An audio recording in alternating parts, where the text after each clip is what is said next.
My dad was helping to make nuclear bombs and cure cancer when I was born.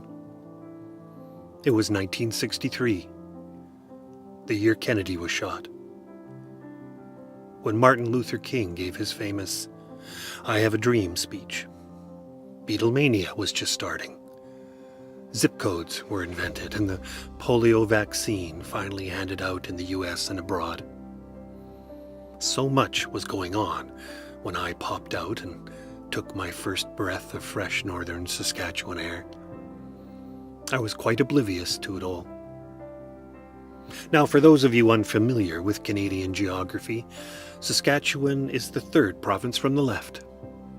A reasonably flat tract of land, mythically considered the Great Prairie Plain, which is mostly true. Where I sucked in that first crispy inhalation was inside a small clapperboard hospital, way, way, way up in the most northern point, on the upper shore of Lake Athabasca. Why my family was so far removed from anything remotely civilized goes back to what my father was doing at the time, helping to make nuclear bombs and cure cancer. Gunner Mine was mostly a large hole in the ground, with hundreds of feet of tunnels below. Considered one of the richer uranium veins when it was discovered in 1955. As the doctor swatted my premature bottom only 8 years later, Gunner Mine would see its last extraction just 5 months after that. Perhaps I was a curse.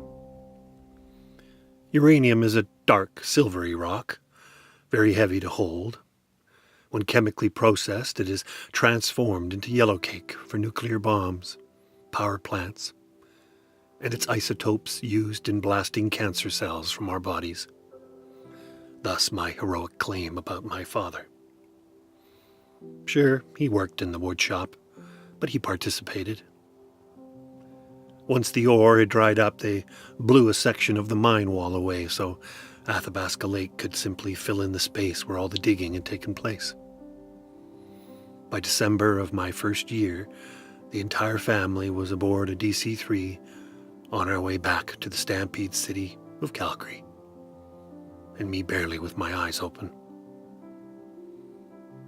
Summers lasted only 2 to 3 months in Gunner, winter blanketing all the rest.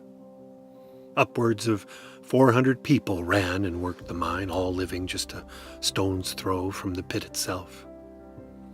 They filled their spare moments at the dance hall or each other's apartments, having costume parties and playing cards, drinking, smoking, and having children. My parents produced 4 of us, all fairly close together, I the last. Mum was a dutiful housewife, a beautiful young bride. I don't know if she knew about the long, cold winters to come when she said yes at that warm Calgary drive-in. Dad reaching into the glove compartment, nervous and tongue-tied, fumbling with the ring. Neither could remember the movie. 4 decades later, when a Gunner Mine reunion was held in Kamloops, so many faces were absent. Maybe 35-40% of them taken from this world. Turns out the very thing they'd worked so hard to give us, that built those bombs and helped kill so many cells, may have given them deadly diseases of their own. Uranium is radioactive, but back then we just didn't understand the full extent of what that meant. Mom passed away over 10 years ago now. Cancer the culprit, can't say from where. Dad looks great and turned 83 in January. He still has a chunk or two of Gunner tucked away in a locker somewhere. Today, little of the old mine remains. Rich people pay big money to fly in, fish the lake or hunt the terrain, stalking prey amongst the skeletons of another time.